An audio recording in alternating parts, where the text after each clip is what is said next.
everybody. Welcome to this meeting of the Joint Audit and Standards Committee. I am Councillor Bryn Hurren and I am chairing the meeting today. May I first of all remind you that some of our domestic arrangements, please ensure that microphones are turned off when not in use, that you do not interrupt other speakers, that if you are attending the meeting to speak and persistently interrupt the meeting, you may be asked to leave. Please ensure your mobile phones are on silent or switched off. Additionally, we will be using e-voting today for this meeting on the modern.gov app. I would like to remind everyone present that this meeting will be broadcast live to the internet and will be capable of repeated viewing. The whole of the meeting will be filmed, except where there are confidential or exempt items. If you make a representation to the meeting, you will be deemed by the Council to have consented to being filmed. By entering the meeting as a speaker, you are also consenting to being recorded by the Council and the possible use of those images and sound recordings for webcasting and/or training purposes. The Council, members of the public and the press may record, film, photograph or broadcast this meeting when the public and the press are not lawfully excluded. If you are intending to do so, please could you inform the committee clerk.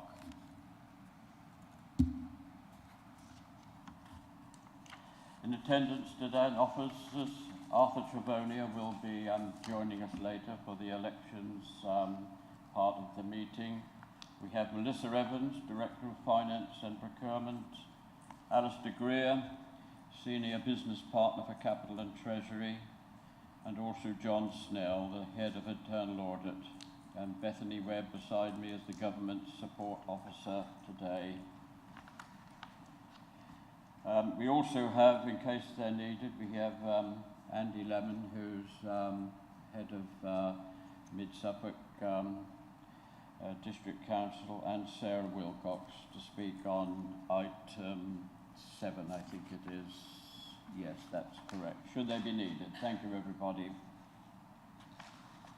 I'll move to the agenda now, please, everybody. Item 1, apologies for absence and substitutes. Bethany, please. Thank you, Chair. We have apologies from Councillor McLaren and we have Councillor Malvesi substituting. Welcome, Councillor Malvesi, your first meeting. Enjoy.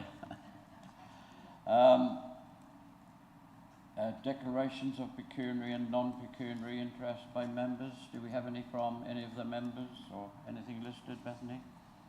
No.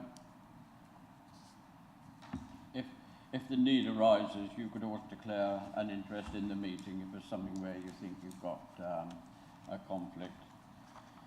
Can I now confirm the minutes of the meeting held on the 23rd of September, please? Yes, Councillor Rees. 31.29. Oh, sorry. 31.29. That was actually me, not Councillor Dowling. Okay, well, I'm sure if Councillor Dowling is in agreement, I'm sure we can credit you with that. Thank you. Anything else? Minutes are all correct. Okay, that's brilliant.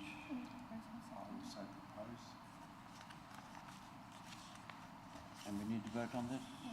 Yeah, okay. Can I have a proposer and seconder for this, please? John Matheson and Tim Register.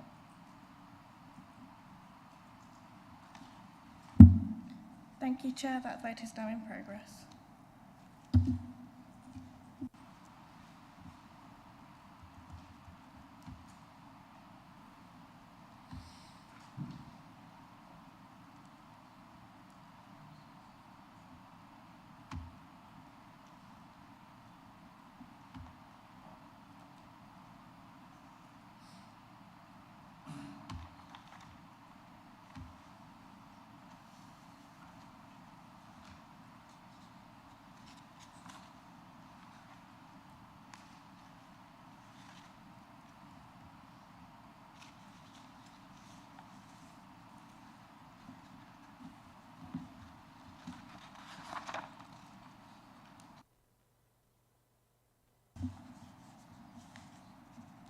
Councillor Baker, may I take your vote verbally?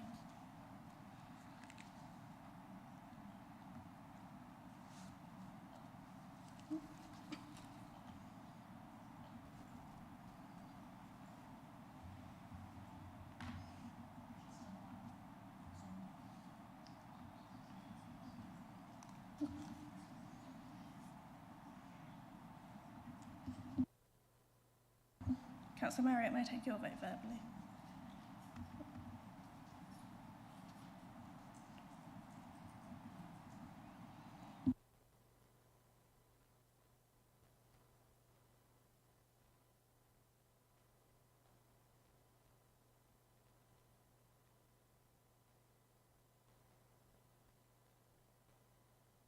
Thank you, Chair. That's 10 votes for. That's unanimous. Okay, thank you everybody. That's passed unanimously. I'd now like to invite John Snell, the head of We Interim. haven't done, Hmm? we haven't done these three. Oh, sorry, yes. Or petition, sorry Beth, yes. Any petitions? None received, Chair. Okay. Questions by the public None received, Chair. and questions by councillors? None received, Chair. No. Yeah, sorry everybody, we went through that in the briefing, but we have to go through it here officially as well, of course. Item 7. Can I invite the Head of Internal Audit, John Snell, to open this debate and report first, please. When you're ready, John. Thank you. Thank you, Chair. Good morning, members. So the purpose of the report that you have in front of you is to inform you the work undertaken within the Internal Audit Service for the first half year, 24-25, and also to provide you with a review of the variety and scope of the projects and the corporate activities which are supported through the work of the team. So some of the key message I just want to get across to you that I want to bring out from the report is that, excuse me, overall, I consider that reasonable progress has been made against the annual audit plan of the work that was approved by this committee back in March 2024, and I expect to complete sufficient work to enable a robust annual audit opinion to be provided back to you in June of next year. Based on the work completed to date, we consider that in general that the control environment has continued to be robust. However, where audit has identified areas requiring improvement, the internal team have worked positively with management to agree appropriate corrective actions and a timescale for improvement. If we move on to Appendix A and the work that's been completed, you will see that of the work that the audits that have been completed, the Performance Management Framework audit received an audit opinion of limited assurance. At the time of the audit, it was found that a delivery plan wasn't in place that would amalgamate the two councils' plans and set the priorities, that the council's performance strategy was currently in draft format. There was evidence was not provided to confirm that performance is always monitored at service level, with actions being taken to address any shortfall in performance, and there was no formal process in place for checking the accuracy of information reported in performance report to the data source. However, it is acknowledged that the new performance management system, Pentana, has a reporting function which will be used in reporting performance monthly. In addition, I'd like to praise Joe Hobbs, who is the head of strategic policy, in terms of the positive management action that has been taken since this report was produced across the areas of concern which were raised in the audit report. As also mentioned in the report, there are also a number of other audits nearing completion and in progress, and they include the fees and charges, risk management, climate change and biodiversity, food and safety. These are all actually now at draft stage waiting management response, and the first initial findings are all very positive in terms of they are not going to be limited assurance in their opinion. In fact, there will be reasonable assurance. So just wanted to put that across to members today. As well as conducting audit reviews, internal audit have also had significant involvement with a variety of different council activities. This includes leading on the production of the annual governance statement, which was presented earlier in the year to this committee, Also attending the Council Statutory Officers Working Group to provide appropriate professional determination on governance matters as they arise. Full details of the anti-fraud and corruption work undertaken during the year is annually reported again to this committee. That will be presented to you in March of next year. And also I have a member of the audit team that continues to support the Council's business cell by providing a level of assurance on administering of the various business grants announced by central government. The other thing I would like to draw your attention to is that you'll often hear me revert to the public sector internal audit standards that we comply to and which we were assessed last year very positively. These are going to be replaced as from the 1st of April next year, and the name is going to be the Global Internal Audit Standards. These global internal audit standards guide the worldwide professional practice of internal auditing and serve as a basis for evaluating and elevating the quality of the internal function. The standards are structured into 5 core domains, not too dissimilar to the previous or the current standards, covering 15 principles, and each principle is supported by 54 standards. So it's a huge piece of work that heads of audit up and down the land have got to produce. I will be doing a self-assessment. That self-assessment will be passed to the senior leadership team, and a report will be presented later in the year back to this committee with an action plan where there's further action to ensure compliance with those new standards.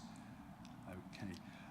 There are no additional related audit issues that I want to bring to this attention to the committee, so happy at this stage now to take any questions that you may have on the report. Thank you.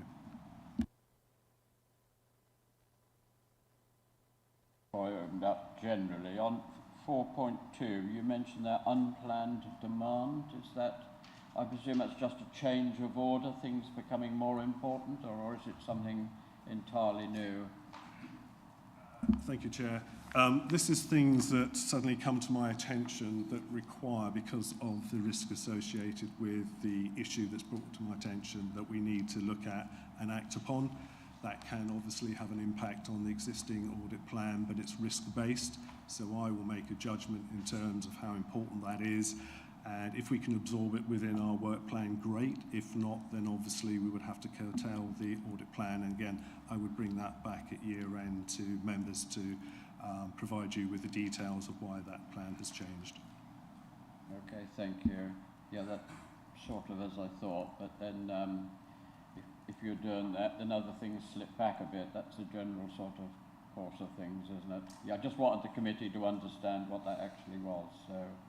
Yeah, and I think, sorry to sort of cut across to you, Chair, I think when the first plan is presented to you, it is a flexible plan. It's at that time, so we have a list of audits that are prioritised. During year, those priorities may change. The emphasis on risk and exposure to the councils may change, so we might have new audits come in, and some of those audits, existing audits, may drop off. But as I said, it's done on a risk basis, and it will be down to my professional judgment, along with the officer that's bringing something towards me for my attention to discuss that. And as I said, though, any major changes to the audit plan would then be reported back to this committee, and also SLT as well. Okay, thank you. So, like everything else, it's a bit of a moving feast, isn't it? Yeah, okay, but I just thought we ought to all understand that. That's fine. Right, general questions. I've got Councillor Baker first. Yes, please. Thank you, Chair. Just a quick question. I might have missed this. It references an external partner in relation to the internal audit. Is that able to be disclosed who that external partner is? Yes. Yes. The company that provides us with a number of days which I commission is TIAA, T-I-A-A. And interesting, I was having a conversation earlier regarding what that acronym is. It's interesting, some of their own staff didn't know it, which is quite amazing. It's really referred to as the Internal Audit Association. And they have a number of clients up and down the land as well, so it's not just based in Suffolk. I can't remember the last number of clients they have, but they are based up and down the land and have a good reputation.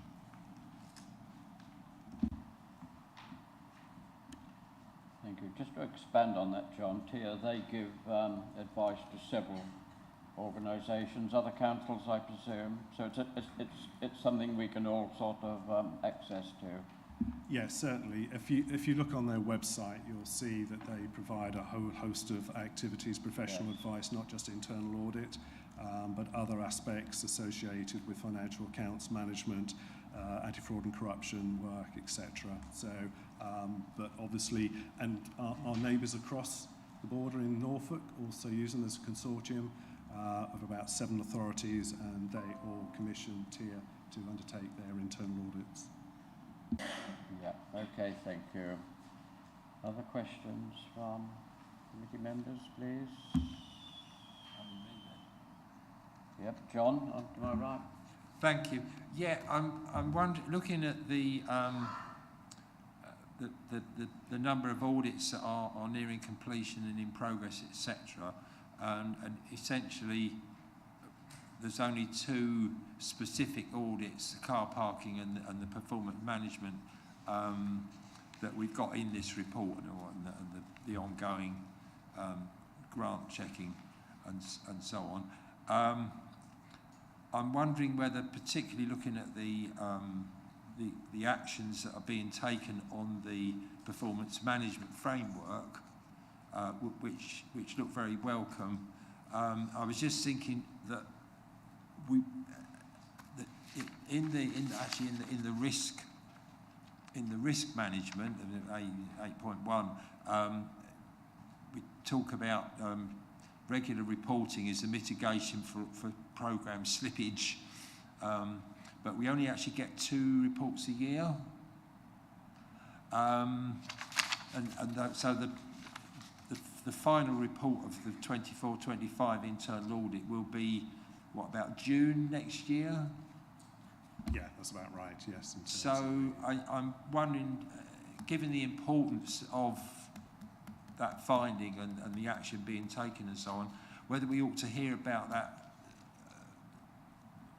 being satisfactorily carried out and some more reports sooner than next June, really, because there's 7 items that are listed up 5.2 as underway.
Any more?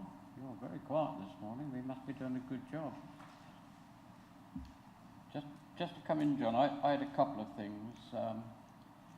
42/43. You mentioned they're reviewing and looking at business grants, mainly from COVID. I thought they'd tended to be all signed off, or are these new grants that I know we give business grants, or are they purely the COVID grants that were given about 3 years ago? And also 4.3, just take us through the National Fraud Initiative. I can see what it is really, but this is a bit of backup over the internet, obviously, and comparison with other. Just explain for us, because it's nice to have a bit of assurance, and also, is that working all right? Is that helpful? Yeah, thank you, Chair. So if we take the grants, so this is a bit of a mop-up, if you like. So they're not necessarily new grants in terms of the COVID grants, but obviously, in the best will of the well, we'd issued those grants, but some of them, if you can remember, the government decided they really wanted to push to get the money out very, very quickly without any real due diligence checks being undertaken, and they were going to be taken at a later date. So we're doing a little bit of a mop-up, if you like, where we've now asked for further information, evidence to support the grant in itself, and it's been questionable. So that's why I have allocated a number of days from one of my members of team to help and support that business sale at the moment. There are also other type of grants that we get through the year that require sign-off. So before, for example, either the Section 151 officer or Arthur as the chief exec, we would undertake some due diligence checks on those before we would pass that for formal sign-off, and sometimes I would have to formally sign it off. Depends on the grant itself and the criteria that's met. So that's always ongoing. Sometimes we don't get notification as early as we'd like, so it's a bit like hands to the pump, if you like, in terms of signing those off. Moving on to the NFI, this is a mandatory piece of work that we have to do. All public authorities up and down the land have to do this, and effectively there are a number of data sets. What do I mean by a number of data sets? There's some really core data that has to be submitted on a secure online upload platform through ourselves in terms of payroll, in terms of housing benefits, in terms of creditor payments, and what they're looking for is errors, duplications and potential fraud, and this is matched against other authorities up and down the line and public organisations. So for example, you might get, and I'm thinking top of my head here, you might get someone who's receiving housing benefit across the border and also receiving housing benefit here. Because they would look at the date of birth and national insurance number, they would identify that as a match. We would then get notification as well as the other authority, and then we liaise with one another to see, is that a legitimate claim? Has one claim stopped? Have they moved across the border as well to us? And has a new claim started? So it's there to identify areas of potential fraud, but also eliminate some errors as well. Okay, thank you. So it's an extra belt and braces to what we do in-house. And it's a mandatory function, and it happens every 2 years. Effectively, new data has to be uploaded every 2 years. So my auditor will then work with the service areas in which the data has come from to make sure that we have looked at what we deem as high-risk areas where there is potential for either potential for fraud or error. Yes, okay, thank you. It's good to have that insurance. On 4.2, any idea of sort of the amount of monies involved that you might be worried about, or is it just still in the melting pot? I don't have specifics other than we're working with another head of service just to ensure that we have got all those due diligence checks in place, or else we would reclaim the money. Yes. If we find that they've made a potential fraudulent claim, then we can entitle to chase them for it. Okay, thank you very much, John. I'm just looking, we've got several new members here, and I think they need to be assured as to what we do, because obviously the service is a bit stretched, so it's nice to know what other means we're pulling in and calling upon. Thank you for that. That was very concise. Any questions on that or anything else on this paper? No, John, you were half indicating you might want to come back on your previous one. Yeah, well, nobody rose to my concern that that we've only got 2 out of 9 items that are in the plan, so to speak. Looking at paragraph 5.2, the list there. I was just wondering if are some of those actually leftovers from the previous plan, or indeed are the performance management and car park items, are they things that didn't get produced, didn't get completed in the year 23-24? The only one looking through on 5.2 was the arrangements for securing financial resilience, but at the time, because of the pressures that were put under the finance team, I agreed with Melissa that we would push this back. The others are all relevant to this financial year 24-25. Yeah, obviously just concerned that we're going to get through all that list in the second half of the year, really, which we're eating into now. Yeah, looking at 5.2, as I said, that the fees and charges, risk management, public realm is almost there, climate change and diversity, food and safety, they're all at draft stage. So we're just waiting for confirmation from the management response. Otherwise, if I were to look at next week, we'd probably have those and you'd have those in front of you. So hence why I sort of said at the outset, I'm confident that the audit plan will be achieved. It's just the timing, and we have to work with the auditees in terms of the timing.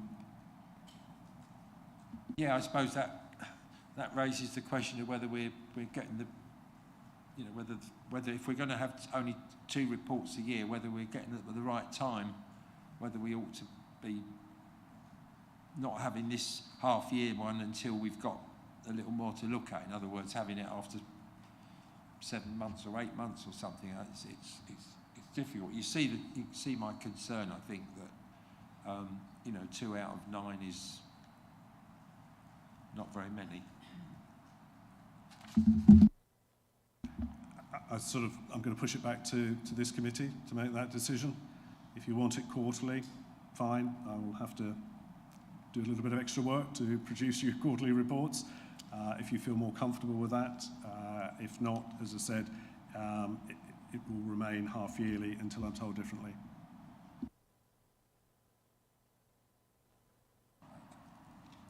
Okay, thank you, John. Just keeping up on sort of the audit work we're doing, John, it did rather jump out of the page to me that although car parking has been given a reasonable insurance, there seemed to be a list of things you felt we weren't quite doing, like monitoring the income in there. It's hard to tell whether that's now been addressed or whether that's something that's still in abeyance, especially on the Baber side of Baber Mid-Suffolk. I thought you might have had a clearer picture. Could you reassure us on that one, please? Yes, certainly, Chair. So I don't know if you recall, but the car parking income was initially looked at and it was dealt with as more of a consultancy piece of work. It was a request from the director. So we undertook that, and as part of that, we found a number of issues. So we did a follow-up, and I can now say that at the time, some of the reconciliations weren't as robust as I would have had hoped. They are now being put in place, hence why it's now been given a reasonable assurance. So what we were looking for, what we're receiving is, in terms of a spreadsheet, in terms of income that was collected and banked, we were looking for something a little bit more substantial than that, and looking at what I would call till receipts, to say from the machines themselves, to say if we had collected £50, £50 was going into our coppers, so to speak. So we've tightened up on those reconciliation processes, and generally the monitoring each month of income that's coming through as well wasn't as strong or robust as it might have been. It's now being put in place, and I think that was largely due to the fact that they've had a reasonably new team that have come in. So some of the more existing staff had left, and so they had now almost got a new team. So we were actually almost educating them in terms of the internal control processes that we wanted to see put in place, and I'm confident that they are now in place, Chair. So will that now receive substantial assurance? Because I think it's quite important on any business. You need to know, you need to balance the books, you need to know what you've got coming in as well as spend, and you're happy that that can be given a high assurance, are you now? Certainly if we were to revisit it again, I'm sure it would be. I'm one of these auditors that don't like putting substantial assurance because we can only test a certain amount. So I'm really nailing my colours to the mast if I'm saying it's substantial. So I tend to go a shade a little bit down and go for reasonable, but I can provide you with levels of assurance that the ones that you need to worry about where we haven't been satisfied are the ones that are limited or poor assurance. So where you get a reasonable assurance, then I'm reasonably comfortable reporting that those recommendations have now been implemented. Okay, thank you. I had Councillor Malvisi and now Councillor Whitehead. Councillor Malvisi, please. Yeah, okay, got you all.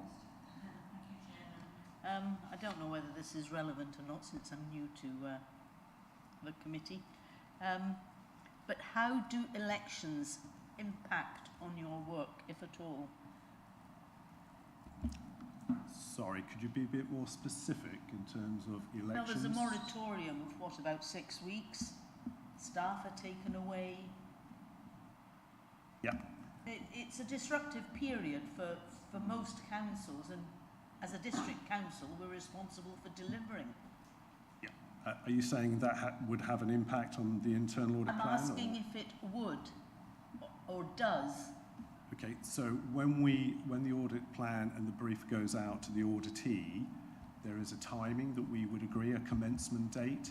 So we would not look to go into areas where they are specifically burdened by lots of work. So we will work around the auditee.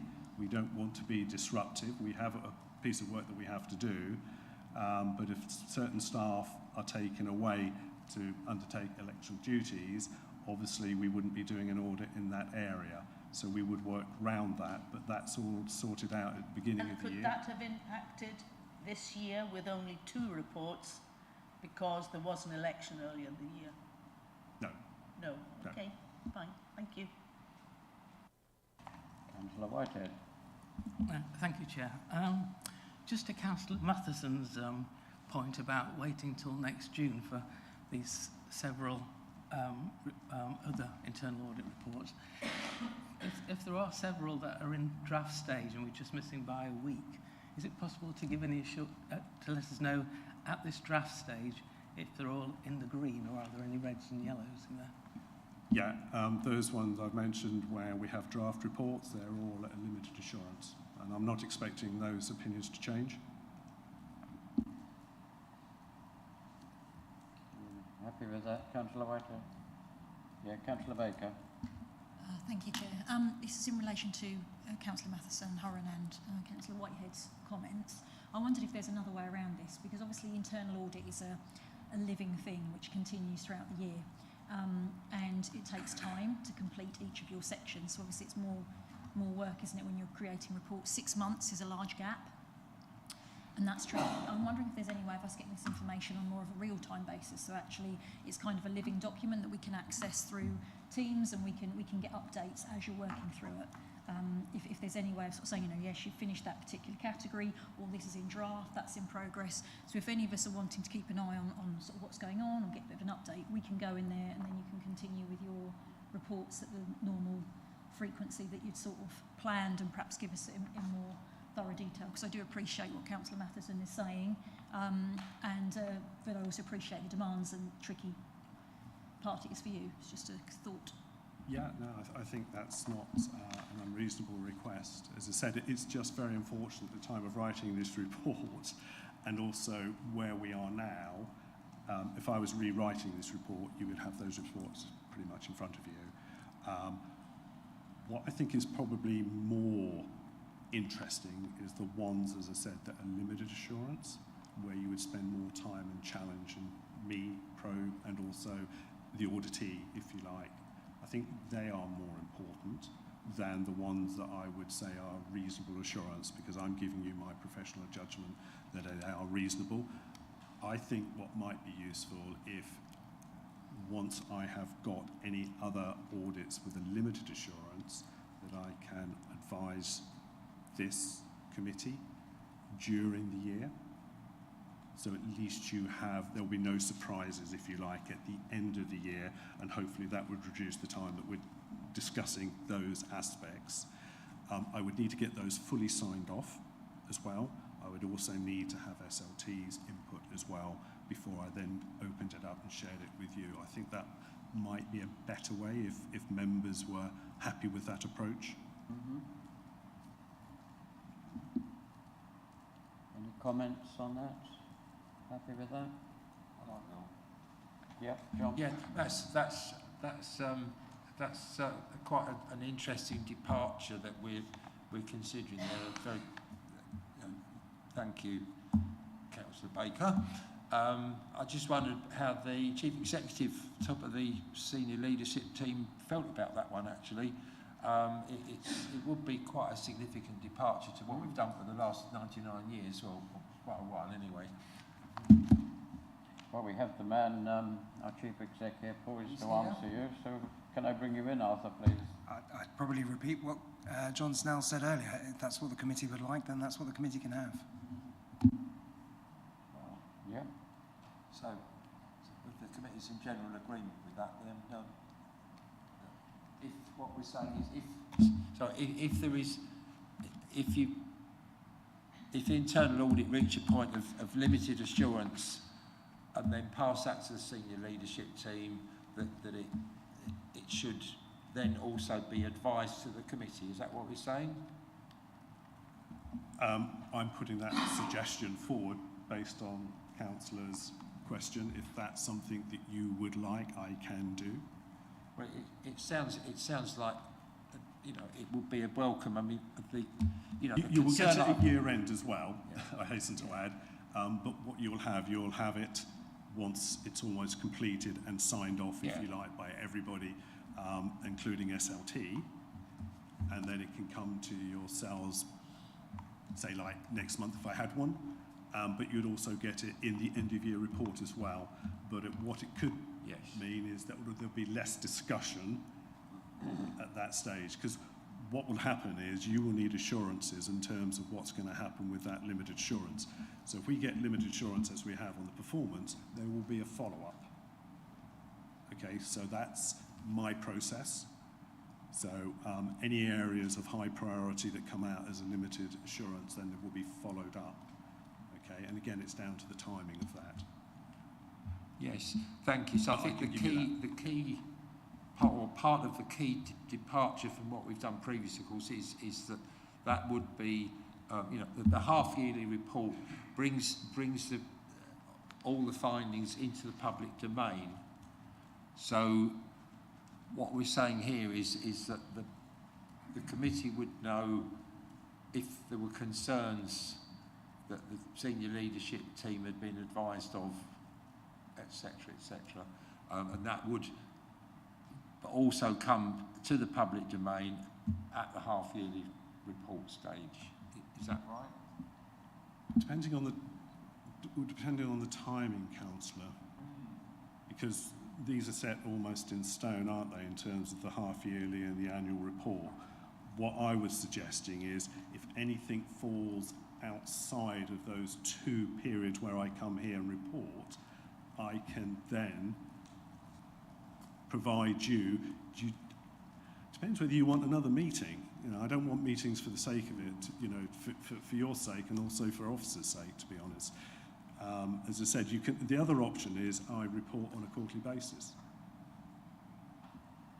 as opposed to a half-yearly basis. But that's down to you as members to make that decision.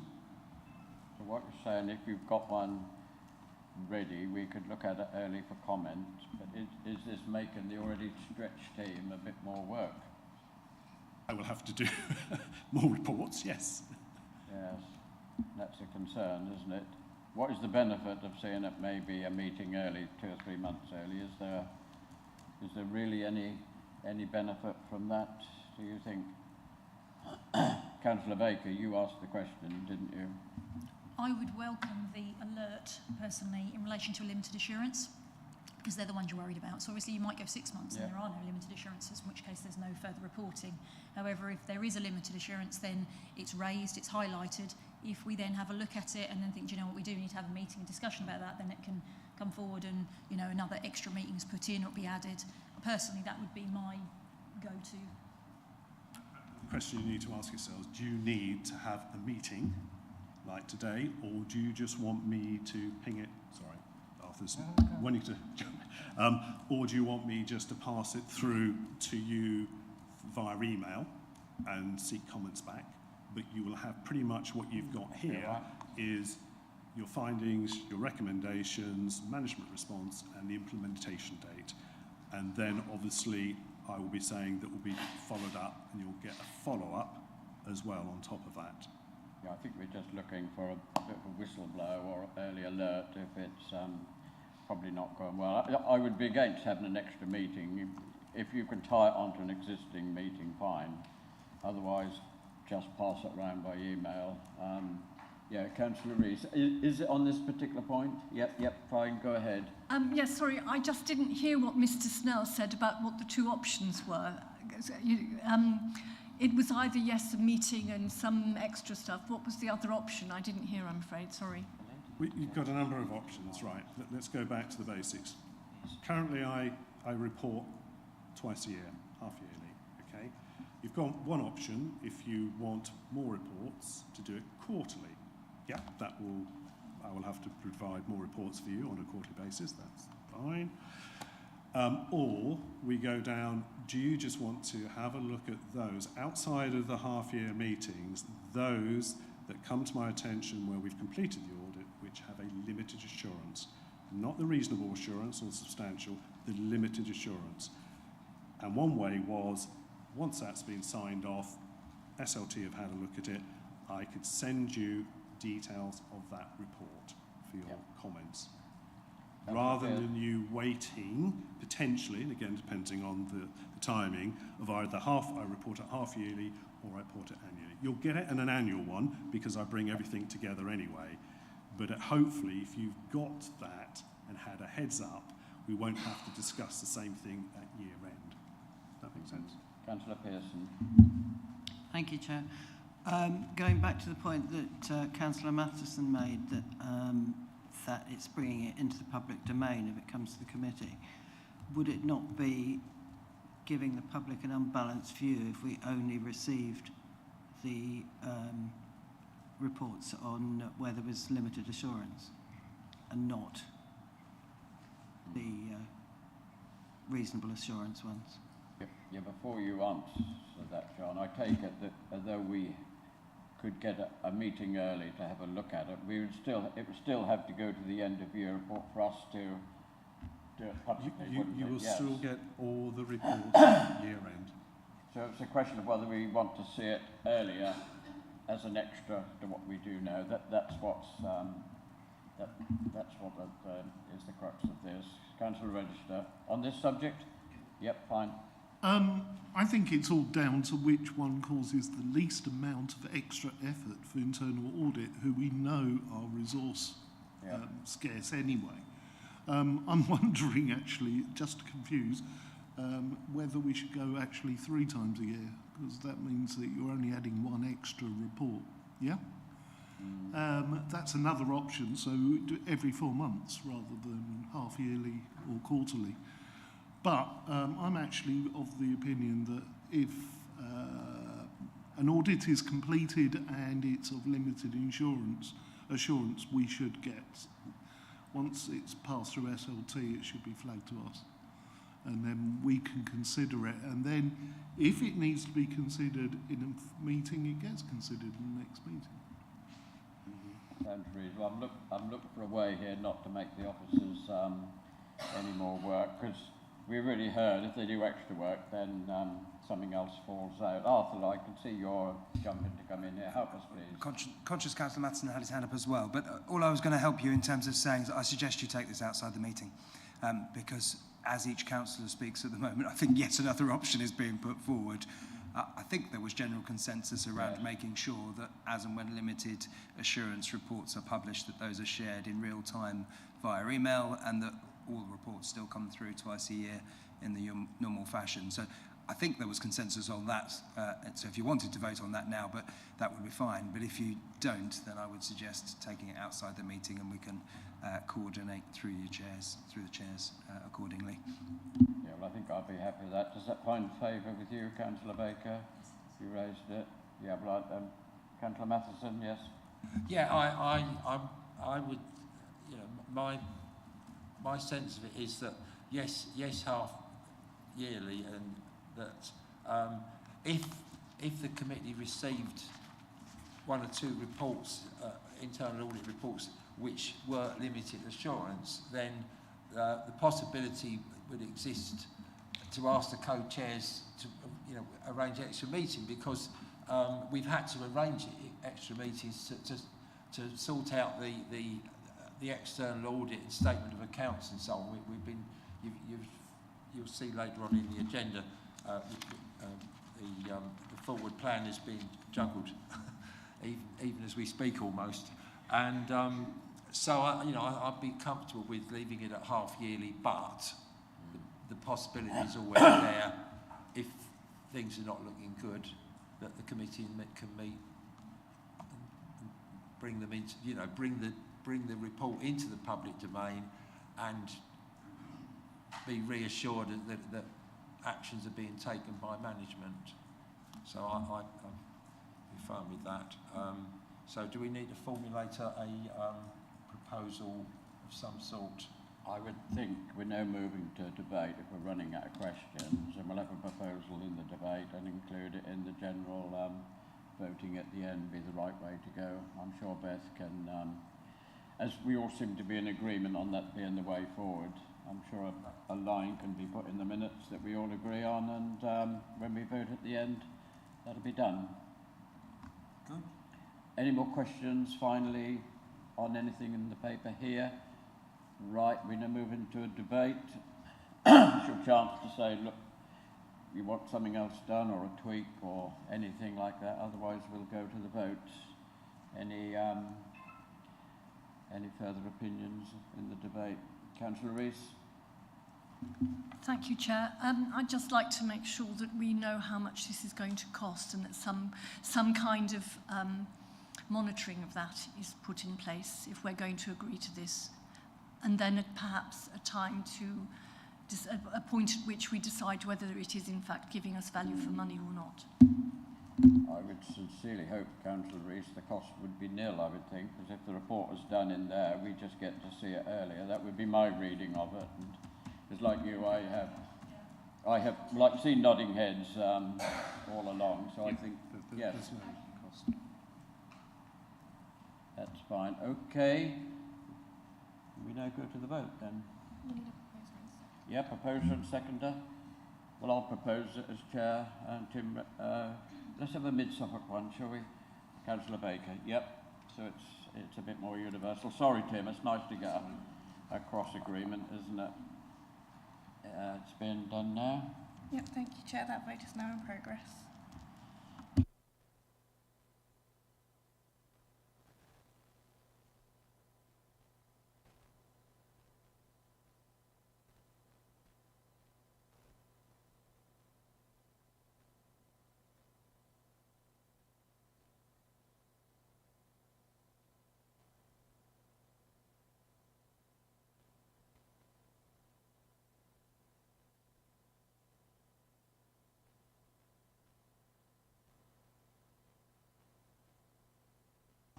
Thank you, Chair. That's 10 votes for. That's unanimous.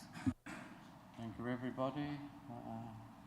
Moving on to the item 8, the Elections Review Action Plan update. We have our Chief Executive here to comment on that. So when you're ready, Arthur, please. Thank you. Thank you, Chairman, and good morning, councillors.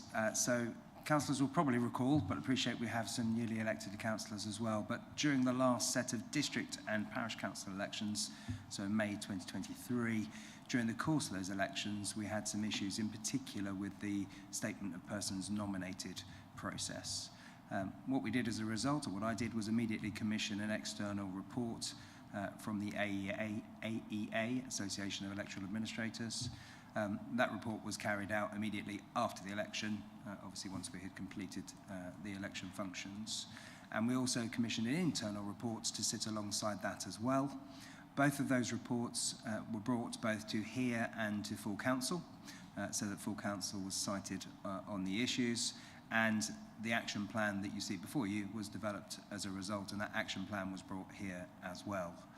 Obviously, since May 2023, we've had a lot of other elections, including the Police and Crime Commissioner elections, 3 parliamentary constituency elections, 2 district by-elections, a county council by-election, and a number of neighbourhood plan referendums as well. So the elections team are kept constantly busy, and obviously the action plan that you see here doesn't just relate to district and borough and parish elections, but applies to all election processes. So you've got it here by way of an update.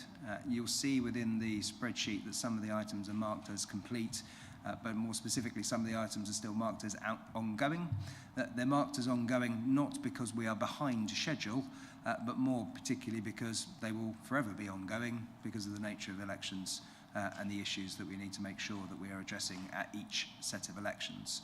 What this doesn't give you, however, is assurance in relation to our next scheduled elections for the district and for our parishes and towns in May 2027, because that process of statement of persons nominated is uniquely challenging to those elections where we have so many candidates across such a wide patch all at the same time.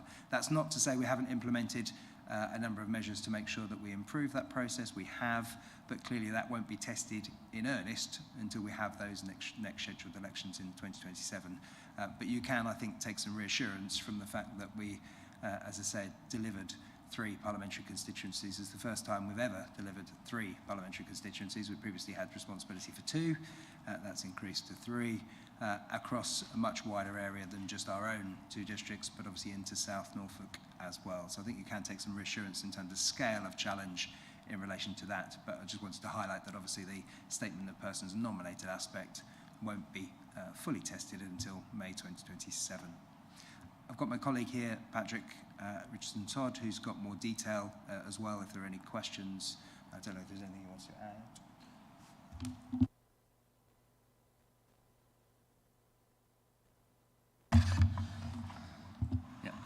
Only that now this process is coming to an end in JASC, it will still continue internally with us with no longer an eye to fix, but to improve.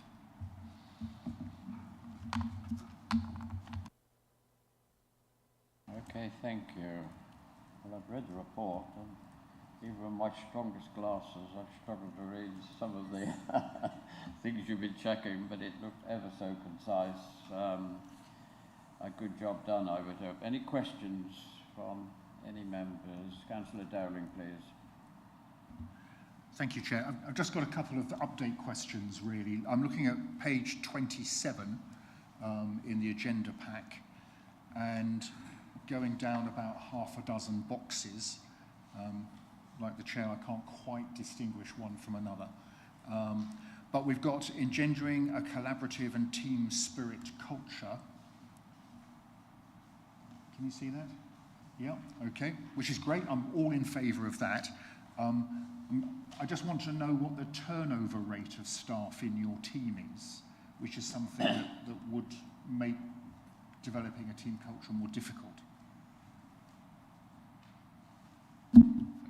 Yeah, at present, no turnover. Thank you. And just to add to that, if I can, so since, as part of the action plan and as part of improving procedures since the May elections 2023, the team has been increased ever so slightly. So the role that Patrick has was created in terms of team leader role, and another member of staff was brought in. There's been no turnover, as Patrick says, since that time, but generally speaking, turnover in elections teams tends to be quite low because of the nature of the specialist work. And I've just got one more box, if that's all right, which is about, seeking out good practice from other authorities and encouraging individual team members to visit other local authorities. Okay, so basically the same thing. And you've been to see our friends in East Suffolk, which is great, and I'm sure they're super. Is there an opportunity to go slightly further afield, perhaps into other counties? Obviously, we need to find similar situations, but is that on the cards? And for sure, we're in constant contact with not just East Suffolk, but West Suffolk, South Norfolk, and Ipswich. Collaboratively, we are trying to be more consistent across the district, so we are in constant communications. Our recent project with West Suffolk was visiting colleges for freshers, so that we had a consistent approach there. Yeah, we're always seeking best practices, and we're always talking amongst ourselves for that, so that is only going to be coming more and more to the forefront as we go forward.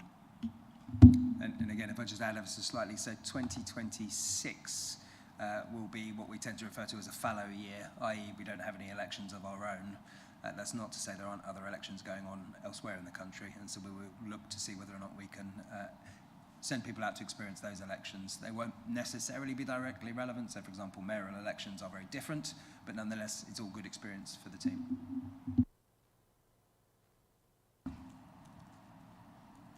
John? Councillor Matheson? Yeah, a couple of things. Presumably your, all these ongoing items are kind of being picked out and turned into an a sort of permanent ongoing plan kind of thing.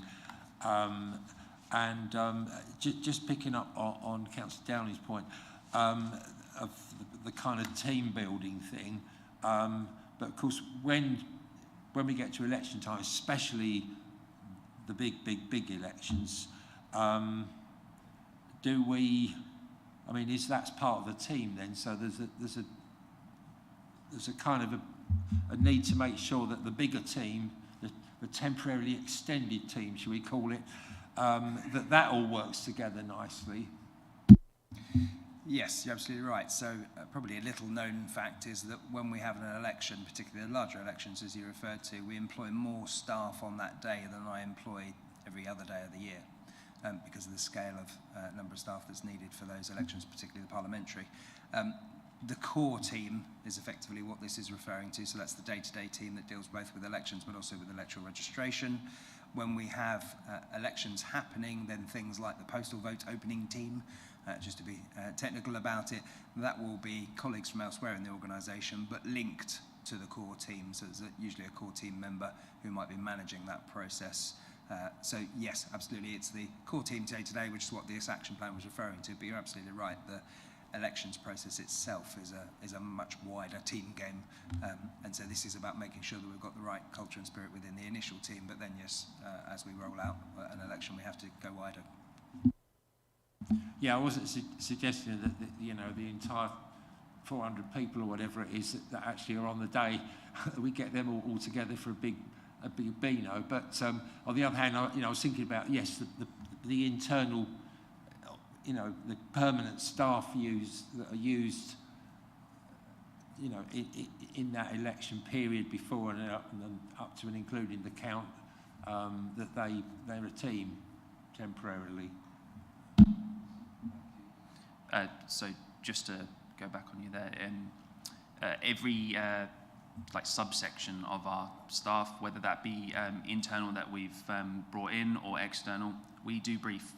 So they have given the overview and also the specific role of what they're doing. Okay. Thank you.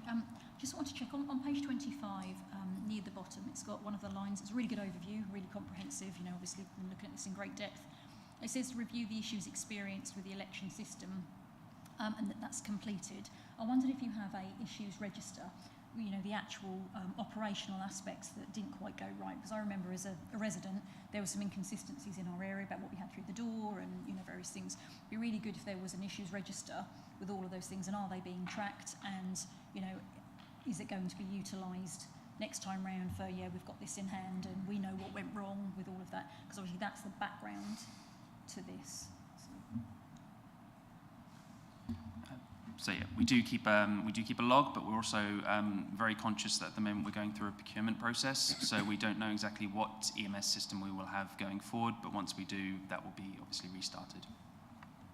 And that log is of all issues, not just IT issues. Okay, thank you. Any questions?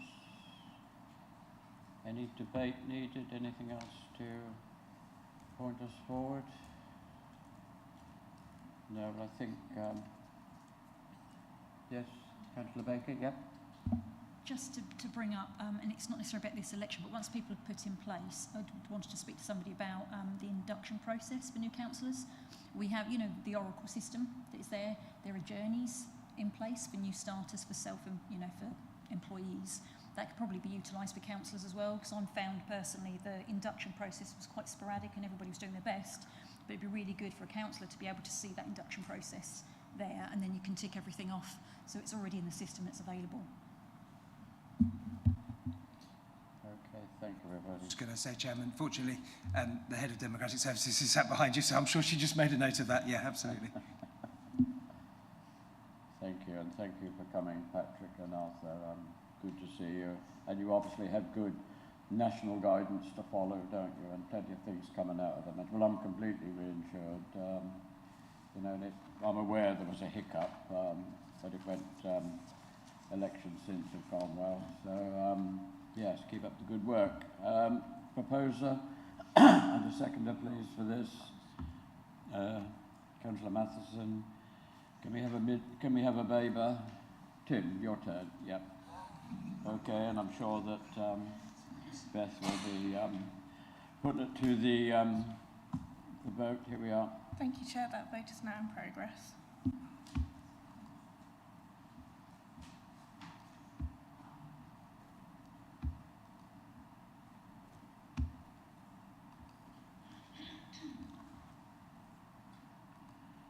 Perhaps have a comfort break before we get on to the Treasury. Oh, I don't know.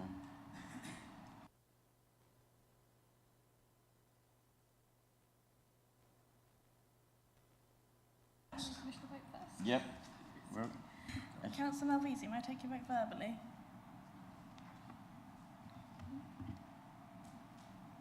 Thank you, Chair. That's 10 votes for. That's unanimous. Thank you. A 5 minutes comfort break, please. An hour.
Okay, welcome back everybody after a short break. We're now on to item 9, the Treasury Management Half-Yearly Report.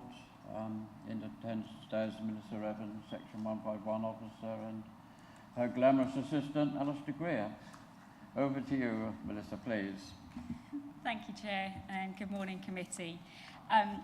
This is the Joint Treasury Management Report covering the first half of the financial year 2024-25. It provides details of the half year for the Treasury Management activities and performance. Also includes any instances of non-compliance with the Council's Treasury Management policy. If I start off kind of running through the order of the report. So first off, we've got on page 34 the economic background. Key things to note in there is the interest rate. The UK Bank of interest rate was cut from 5.25% down to 5% in August, and it remains at 5% at the moment as well. Moving through the report, page 35 to 38 gives you an overview of our local context. And if I draw your attention to table 1 at paragraph 3.2, this shows the Council's capital financing requirements and the financing of this from external and internal borrowing as at the 31st of March 24. These figures will be reset when we produce the 24-25 Treasury Management Outturn report, but the headline figures are in terms of borrowing for each council as at the 30th of September 24. Baber's net borrowing was 107.9 million and Mid Suffolk's borrowing was 105.5 million. Moving further on to the report, page 36 to 38 covers the borrowing strategy. Turn over my page. Page 36 provides some general commentary, and then page 37 to 38 shows a breakdown of the borrowing portfolios and also the average interest rates at the mid-year point as well. In terms of investment activity, this is covered on page 39 to 46. We've got the short-term and long-term investment activity there, and then pages 39 to 40 gives you a breakdown of the balances and performance of the internally managed funds. Moving through page 40 to 43, it gives a breakdown of the balances and performance of the externally managed pooled funds. I'd like to just draw your attention to page 43, where we talk about the impact of the closure of the UBS pooled fund, which happened on the 16th of September. Each council has sustained a one-off cost of approximately £500,000, representing the loss of each council's original investment.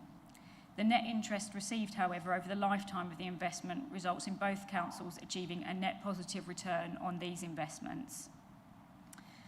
Moving further on the report, page 44 to 36 provides more details of the council's non-financial investments. Key points to note around Baber Growth are it's anticipated that will be a loss of around 3.4 million, representing 2.3 million in loan and 1.1 million interest repayable. The council will need to charge a forecast of 2.3 million in minimum revenue provision to its revenue budget if the company cannot fully repay the loan. Discussions are taking place with the council's external auditors regarding the time period over which it would be prudent to spread this charge. The council has a 400k expected credit loss reserve, and the first 9 years of that minimum revenue provision will be covered by that expected credit loss reserve. Regarding Mid Suffolk Growth, it's anticipated that the 1.2 million loan made to the company will be repaid by November this year, and Cabinet agreed in July to sell the remaining development land, generating a capital receipt for the council. Then finally, moving on to compliance, pages 46 to 49 present the council's performance against their prudential and treasury indicators and assess the compliance with them. There was one instance for Mid Suffolk of non-compliance around the interest rate exposure limit, and that's described on page 49. This is not considered to be material enough to expose the council to any significant risk of financial loss. I've got Alistair here with me, and we're happy to take any questions. Thank you. Right, thank you, Melissa. I'm sure there'll be loads of questions. Just from me first go off. Item 2, external. Pardon? Yes, sure, Councillor Rees. Thank you. I'd like to object most strongly to your referring to Ms Greer as a glamorous assistant. Oh, okay. Well, I don't think that was offensive. It was just a humorous comment from the chair. really don't think it's an appropriate comment to make Oh, fair enough. in a meeting in public. Yep, I take that point. I tend to be a light-hearted chairman, and that's my instinct, Councillor Rees. But I take your point home. Well, sometimes we have to curb our instincts, don't we? Okay. Thank you. Councillor Matheson? Yeah, I think in interest of transparency, etc., I should declare an interest. I'm the councillor, or one of the two councillors appointed to the Mid Suffolk Growth Company, which we own, but that is a non-financial interest. I think that's non-pecuniary, isn't it? I think so. Yep, okay, but thank you for noting it. Yes, Melissa, just on page 34, the external context. Roughly what difference does that make? I understand that bank rate goes up and we pay more to borrow money, but we may get more for investments. Lots of the borrowing is fixed term anyway.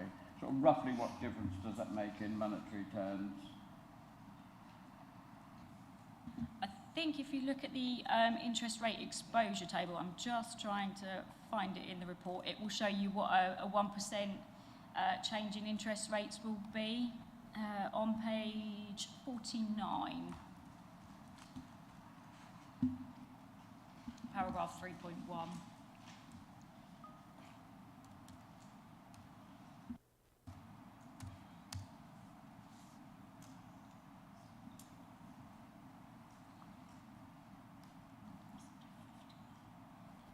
Yes, we've got it. Yes, yeah. I'm just looking for the difference, how much it affects us, but you know, it's hard for you to put that into context off the cuff, I suppose. It's at the beginning of every paper, and I'm just trying to ascertain how much does that affect us in monetary terms, really. Well, I guess that's what we're trying to show. So a 1% change in interest rates, you can see the actual there in the table at 3.1. So it's yes. 50 grand for Baber and 90 grand for Mid Suffolk. I think my point is it's balanced in different ways. It's very difficult to work out what's coming in and what comes out, how much the difference is when you add it all up, you see. I could probably work it out myself if I had a couple of hours, but because it's all different, isn't it? Some things are fixed loans or fixed rate and for a long term, and it doesn't make any difference what the bank rate is. That was just my point, you see. I'm trying to get an overall effect of gain and harm, really. But I may ask you that out of meeting. Might be helpful. But okay, I'm sure there's going to be lots of questions on this one. So far away, please. I've got Councillor Baker to open up. Yes, go ahead. Thank you. This is just quite a general question, really, around the reporting. Now, when you've got figures, loads of figures, and obviously trying to put them in a report and the accuracy, I was just wondering around what control checks there are about those figures that are in here, because obviously there's a lot of data for us to look at, and we're assuming that obviously everything's correct and all the figures, it's so easy to get something off. As far as sort of the finance system that's used, I'm assuming the council's figures are from Oracle Finance Forecasting and Budgeting module. Do you utilise that? Is it spreadsheet? Is there another finance system? And what happens with the investment funds? How are they recorded and monitored?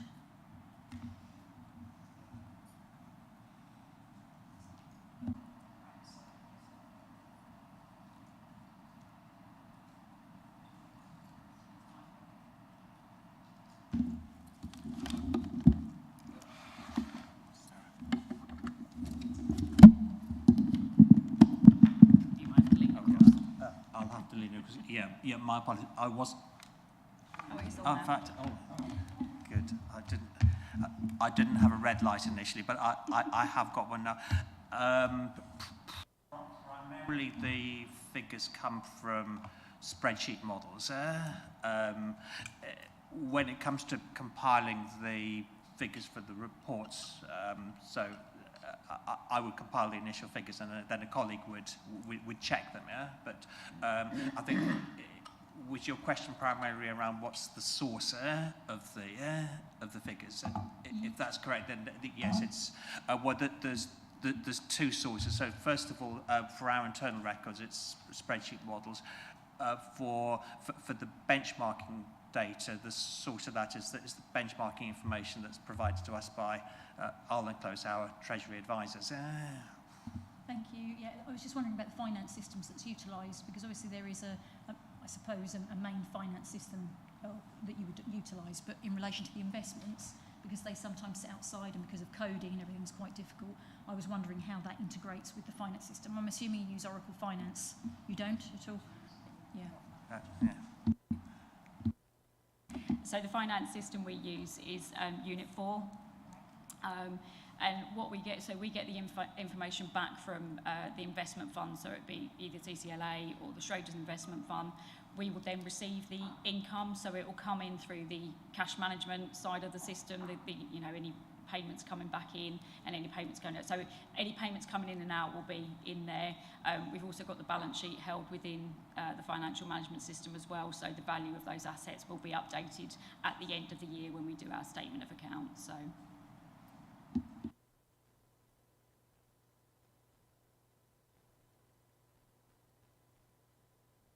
It's concerning the UBS pooled fund, which is now closed. How long did we have funds actually in this fund? Because I'm trying to work out over how many years we gained the net interest from it. And have you seen the actual statement from UBS about why they closed the fund, which was stated reason, hang on. A standard notice of closure for the fund in July, with the reason given for closure being that there was not a reasonable prospect or sufficient new investor capital into the fund going forward. In other words, the fund wasn't going to grow, in their opinion. And also the fact that UBS had closed similar funds all over the world. Yeah. Yep, so Baber opened or took out the investment in 2015 and Mid-Suffolk was 2017? March 2017, yeah, thank you. And yes, I have seen the statement. Yeah, was aware of that, yeah.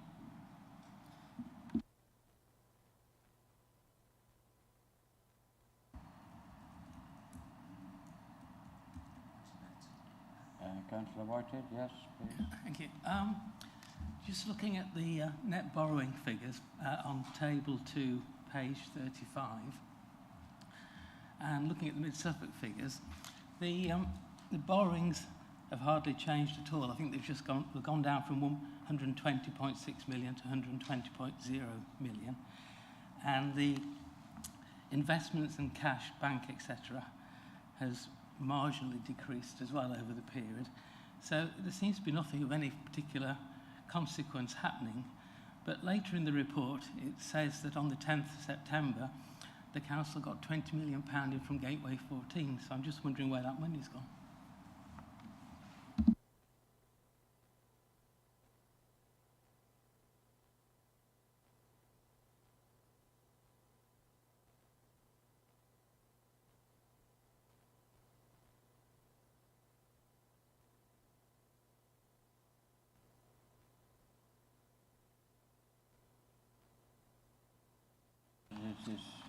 What number in the papers is this? 35. Can you find it, please?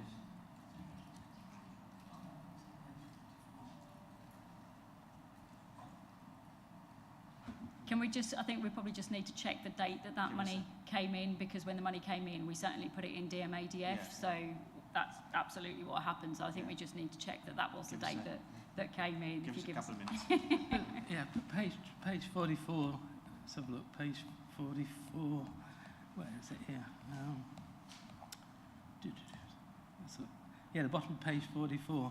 The council received its first dividend payment of 20 million on the 10th of September. Just a couple of minutes, please.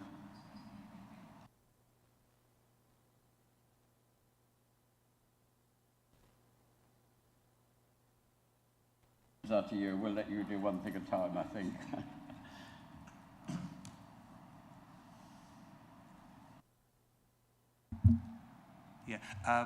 My assistant, who is online, has just prompted me that the money actually came in on the 10th of October, not the 10th of September. So it looks like there was a typo there in the report. The investment of the 20 million, it'll be reflected in the next set of figures. So I can assure you we haven't run off with the money. It's better to get the date wrong than lose 20 million. Absolutely, yes. Councillor Whitehead. Councillor Matheson, please. Yes, Melissa's just mentioned that, yes, the one I was going to ask about. Can you actually explain in layman's terms what the debt management account deposit facility, DMADF, what that really actually is? Yes, it's an investment facility offered by Her Majesty, His Majesty's Treasury there. Effectively, it's open to local authorities. Effectively, the way it works is that sort of local authorities can invest monies in this facility there for a fixed period at a fixed rate of interest. So for example, we had some surplus monies today on the Mid-Suffolk, so we've invested the funds in with DMADF until this Friday. We probably would have earned about sort of around about 4.9% interest rate. Yeah, thank you. Yeah, so what you're essentially saying is it's a totally secure, with the government behind it, deposit facility. Because I must say, the Councillor Whitehead's question was quite right, and as in my capacity as the director of the holding company, I was wondering what we'd done with 20 million quid, given the individual investment limits of the banks. I thought, I wonder where that's going. And so that's the answer. That's great, actually. So it is now being spread out in accordance with our general investment rules, etc., etc. So good question, good answer. Any more questions on this paper? Councillor Register, yes. Given what happened with UBS, which was triggered by a whole bunch of different actions, mainly the merger with Credit Suisse, is there a problem with confidence with what's happening with our investment in Schroders?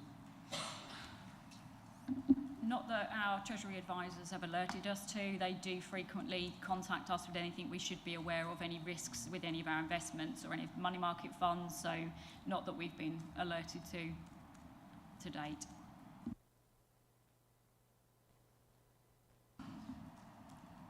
Okay, happy with that, Councillor Register? Councillor Pearson? Thank you. It's just a small, it's not a material point, but I'm just curious as to why on page 42, the investment valuation of the CCLA fund is different for each of the two councils. It's due to the timing that those investments were made. So they've always been different because of the time the investment was made, yeah.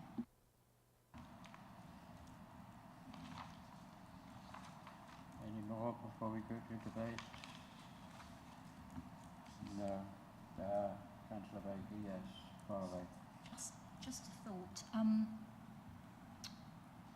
Business continuity and planning. There's a lot of information that you guys know off the top of your heads. You know, you've obviously been working on these figures a lot. Reports are created.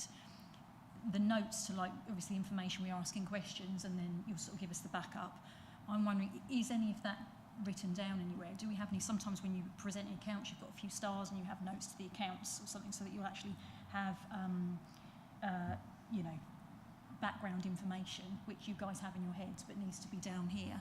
I'm just wondering if that is evidenced anywhere, because I'm not likely to remember other people, you know, and it's just, I'm very aware how much there is here, and we're aware of the capacity of the team and the challenges that you've got, and how we're checking and managing all of that, and some of the comments and things that we're picking up on. I'll start and then Alistair can chip in. I mean, some of the knowledge is historical that either I've had because I've been here for so long, and now Alistair's picking it up as well. He's also got a couple of people in his team as well that deal with all of the Treasury side of things as well. So they're all up to speed with that, and could probably articulate and deliver what we're saying up here as well. So I'm confident they've got the knowledge as well. But I'll let Alistair add any more in terms of.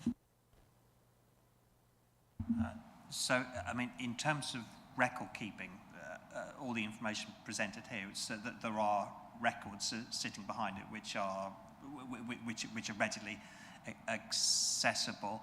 I can probably only just reiterate what Melissa says, which is, I mean, this is quite a specialist area, but it's the records are accessible. So, in terms of business continuity, if if God forbid I disappeared off the planet and we needed to, the records were accessible, and so someone else with specialist knowledge, it would be possible for them to come in and sort of access, kind of sort of pick up the work. Just want to make sure there are assumptions and notes to the accounts that are actually embedded. It's written down somewhere, so it's tricky, isn't it? It looks as if it will be, yes. Any other questions before we go to debate? Yes, Councillor Matheson. A comment as much as a question, really, but paragraph 1.5, which sets out in general terms, sit for code and government guidance, us investing prudently, etc., etc. It carries, that paragraph carries on to talk about the minimising the risk of incurring losses from defaults and low income. Really, it wants to be saying there also the risk of the declining capital value, which is the UBS example, that obviously we are in practice seeking to avoid that form of loss as well, aren't we? So just struck me that wasn't actually what had happened, wasn't exactly in there. So anyway, it's if that's a statement of our policy, then it needs to cover the risk, that risk as well. Okay, that's a statement rather than a question. Yeah, it is. It's just a criticism of the what's written down there, what isn't written down there. Yeah, okay. That's the only thing I've got. I think Melissa is a favour, Councillor. I should just comment on 210 to 11. We obviously didn't do very well on this. How will the debt be handled? Could you just sort of explain that for good order, or where will the debt lie, in other words? How will the debt be managed is what I'm asking. So that will come through as the site develops and as the ability to be able to repay the cash back to the councils materialises. So we'll work with Emily and TAC on that to make sure that we maximise the return, if possible, back to the council or minimise the loss. Okay, thank you. Any other questions, points before we go to debate? No? Okay, well, I'll open up the debate. When we come to the vote on this, it will be two separate votes, favour and mid-Suffolk. So I'll be looking for a proposer and a seconder for the vote on each. Three votes. Oh yes, and this is a starter vote at the end, yes. A little bit complicated, but... So any other comments on the papers, what you've heard? General Steer? Everybody happy? There's a lot of work here, and you know, and obviously the officers have done their best to answer questions, but any further points? Councillor Matheson, you're happy? Yeah, I think that I have a reassuring sense that we are, you know, we are on top of this. Things happening, you know, such as the growth companies and when a large amount of money turns up, we know where it's to go, which is interesting, and that yeah, it's all operating as it should be, which is great to see. I will propose that what do we do? We note it, don't we? This one. Yeah, I think it's the Baber one first, John. So last chance. Any other comments? No. Good. Thank you to Melissa and Alistair for attending. And I think the Baber vote is first. Is that correct?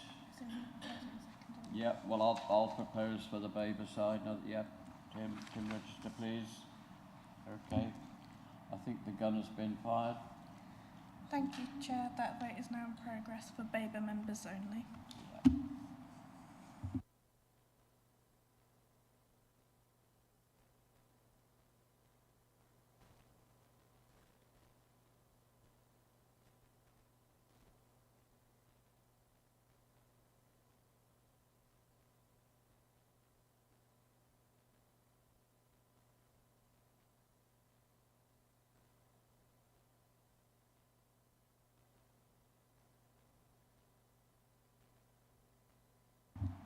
Thank you, Chair. That's 4 votes for and 1 abstention. That's carried.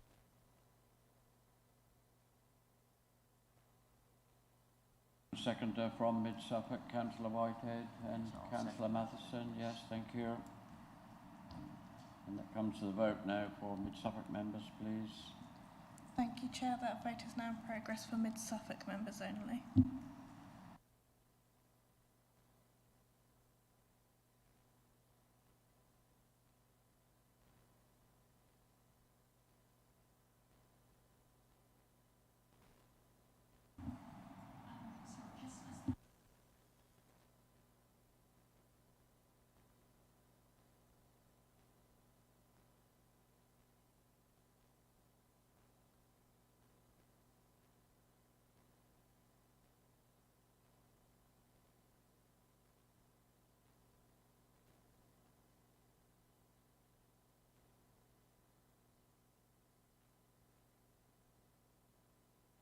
This is the Mid Suffolk. Thank you, Chair. That's 5 votes for. That's unanimous.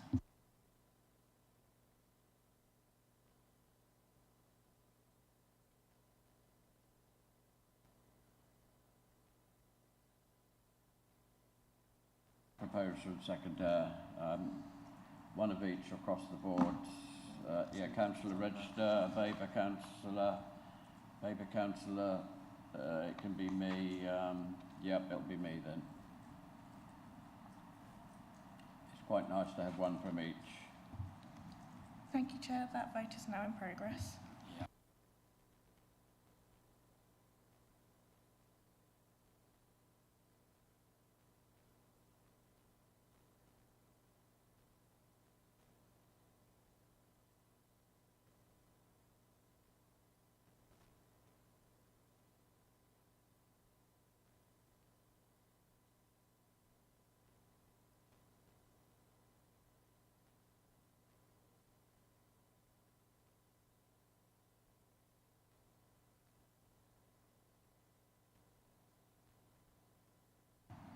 Councillor Malvisi, do you want me to take your vote verbally?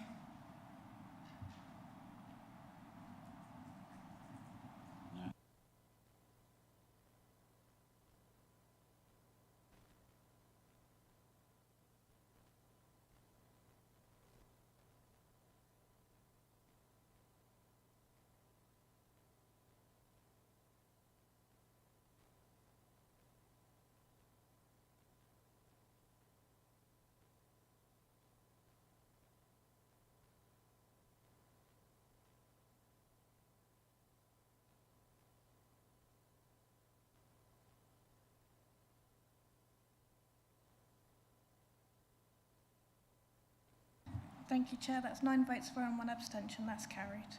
Okay, thank you very much. I did thank the officers. I did, yes. Definitely.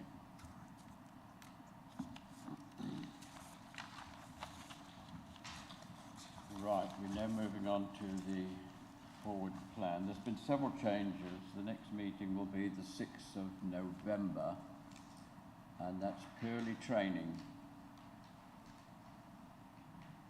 That's correct, isn't it? Yeah. Purely training. Yes, I'm not sure whether all members knew. I'm not too sure why the reason. I think the report that was due to come wasn't ready. Is that correct? I think it was requested at one of the previous Joint Audit and Standard Committee meetings that we provide some training on the statement of accounts before Yes. you review them in December, Yes. so we're trying to squeeze that in before it's you. purely training, and I've suggested that it be opened up to other members other than just us, because substitutes are drawn from further in the groups, aren't they? Well, please come, basically, because we've been asking for training, and so and that's here in the council chamber. So it's actual, not remotely. I'm not too sure who the training is going to be by. Do we know? It's in-house, isn't it? It'll be Melissa herself, will it? I will be there, but it won't be me doing the training. It'll be my interim chief accountant, Hussein, will be doing the training. Oh, fantastic. Yeah. Yes.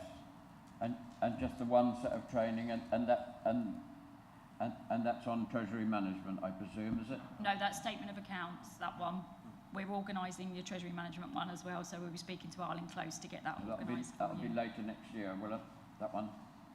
Maybe.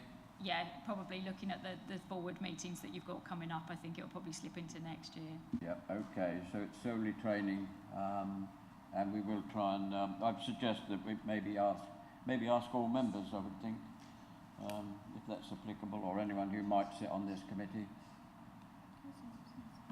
Councillor Matheson, yes? Yeah, just really essentially the same point. If we can make a really attractive job of describing what the training is to maximise attendance, to say that this is to help everybody understand the accounts that we will publish to the public. To get that. And to get probably that. Across. It probably ought to be done almost today, didn't it? Because it's only 10 days away, isn't it? And I'm not sure if we've made it aware already. So, yeah, we need to sort of get as many people here as possible, really, because different groups put different members on at quite short notice sometimes for various reasons. So it's a good opportunity. Councillor Rees. I was just wondering if it's possible for people to attend, as it were, on via Teams as well, if they can't make it here to the meeting, if that's possible. Yeah. Yeah. Yeah, so yes, either or. Yes, in person or in Teams. Councillor Whitehead. If the November meeting is training only, so when do we actually comment and agree on the statement of accounts? I think, no, there's an extra meeting on the 6th of December. Yes. Yes, so exactly a month. I thought this had gone out, but yes, you've got it, yes. Yes, I think it had gone around. It's a bit confused. So training on the 6th of November, the next official meeting 6th of December, and we're still meeting on Christmas Eve, I think. So there's been a bit of a backlog due to the elections and things that we talked about earlier, and officers want certain things done in certain good times, so a bit of a rush, but it'll be fun. And like John, if we can make the training attractive, free coffee at least, I think. Biscuits even. Biscuits, right, yeah, okay, well, the chairman will bring biscuits, okay. Councillor Dowling. Thank you. Just on the meeting organisation, I'm looking at my calendar and I don't have a meeting booked for the 6th of December for JASC. No, it's an extra one. Yeah, I know, but it's not booked, so how are we supposed to know about it? No, that's exactly my point. Exactly my point. Yeah. It's only just been agreed, so I'll send out an invite after this meeting. Yes. So that's going out ASAP, basically. Yes, it is. Yeah, I'm sorry for the short notice, guys. It's just the way we're at the behest of officers sometimes. They have to have something done, so a meeting has to be put in, and it's the 6th of December. Councillor Whitehead. Sorry, is the training at 9:30 or 10:30? Because I thought it was... No. No. Is it, so when is the training? Starting at 10:30 or 9:30? Do we know yet? I've booked it in to start at 10:30, but Oh, 10. I'll get clarification from Yeah.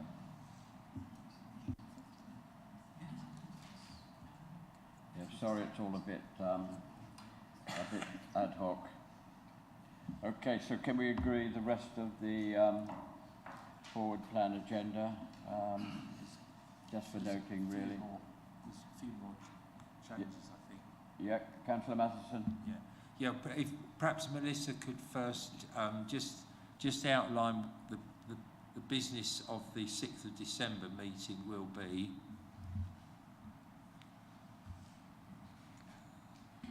So it will be 4 sets of accounts to review, and it will also be the audit opinion covering those accounts as well. For the years? From 2019-20 up to 2022-23. And then at your early Feb meeting, you'll be reviewing the 2023-24 statement of accounts. So it's a bringing up to date, effectively. And we're changing the date of the February meeting. I'm not sure, to be honest. I thought we'd said that in the... I think it's brought, February it's got to be brought forward. I don't think we have an official date yet. Is that we can ask confirmation? What's the February date change? Is it a thing, a fact? Yes, I'm looking to she's closer to 10th? 10th of February, yeah, brought forward. That's to fit the council agenda. I think it'd be handy, Bethany, if we sent out the complete forward plan with these. You've done it already, yeah, but I think it's been done now as we speak, with the 3 changes in. And the Councillor Baker. Just going to ask, for the 6th of December, would it be possible to have hard copy packs of those statement of accounts? It's just when you're comparing and you're moving data back and forth, I find it personally easier. So for me, I would quite like to have a hard copy for that particular meeting. Is that possible? Yep, I would think so. Yep, yes, we're getting a nod. Yep, that would make sense. Yes, thank you.